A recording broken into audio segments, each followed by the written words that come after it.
नमस्कार, मैं हूं विजय श्री और स्वागत है आपका सियासत नगरी में। बिहार की राजनीति में विधानसभा चुनाव से पहले सियासी तापमान तेजी से बढ़ रहा है। जहां एक तरफ एनडीए और इंडिया गठबंधन के बीच सीधी टक्कर मानी जा रही थी, वहीं अब तीसरी ताकत के रूप में भीम आर्मी प्रमुख चंद्रशेखर आजाद की आजाद समाज पार्टी यानी कि कांशीराम पार्टी ने भी चुनावी मैदान में उतरने का ऐलान कर दिया है।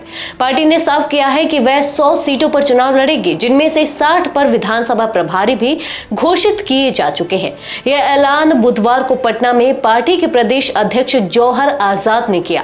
खास बात यह है कि जिन 100 सीटों पर आजाद समाज पार्टी चुनाव लड़ेगी, उनमें से 46 पर सीधी टक्कर महागठबंधन से होने का दावा किया गया है। पार्टी का आरोप है कि महागठबंधन हर वर्ग को साथ लेकर नहीं चल पा रहा है, जिससे दलित और वंचित तबकों में असंतोष है।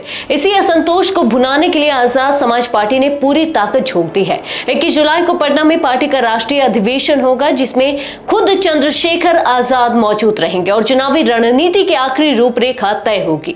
इस बीच लोजपा यानी कि रामविलास पार्टी ने पलटवार करते हुए कहा है कि इससे उन्हें कोई फर्क नहीं पड़ेगा। पार्टी प्रवक्ता शशि भूषण प्रसाद ने कहा कि दलित समाज चिराग पासवान के साथ खड़ा है और चिराग ही दलितों के सबसे बड़े नेता बनकर उभरे हैं। राजनीतिक विश्लेषकों का मानना है कि चंद्रशेखर आजाद का मकसद रविदास समाज के वोट बैंक को अपनी ओर खींचना है। वरिष्ठ पत्रकार संतोष कुमार के मुताबिक अगर चंद्रशेखर यूपी की तरह बिहार में भी मायावती और भाकपा के वोट बैंक में सेंध लगाते हैं तो महागठबंधन खासकर आरजेडी को नुकसान झेलना पड़ सकता है।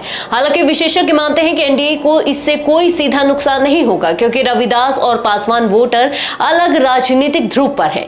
चिराग पासवान की पकड़ अब भी एनडीए में मजबूत बनी हुई है। अब देखना यह होगा कि चंद्रशेखर आजाद बिहार की जमीन पर कितना असर छोड़ पाते हैं और क्या वाकई ये नई एंट्री बिहार की सियासत का समीकरण बदल देगी। आज के लिए बस इतना ही। अगर आपके इलाके में कोई राजनीतिक लापरवाही, भ्रष्टाचार या जनहित से जुड़ी समस्या है तो अब चुप मत रहिए, अपनी शिकायत हमें भेजिए।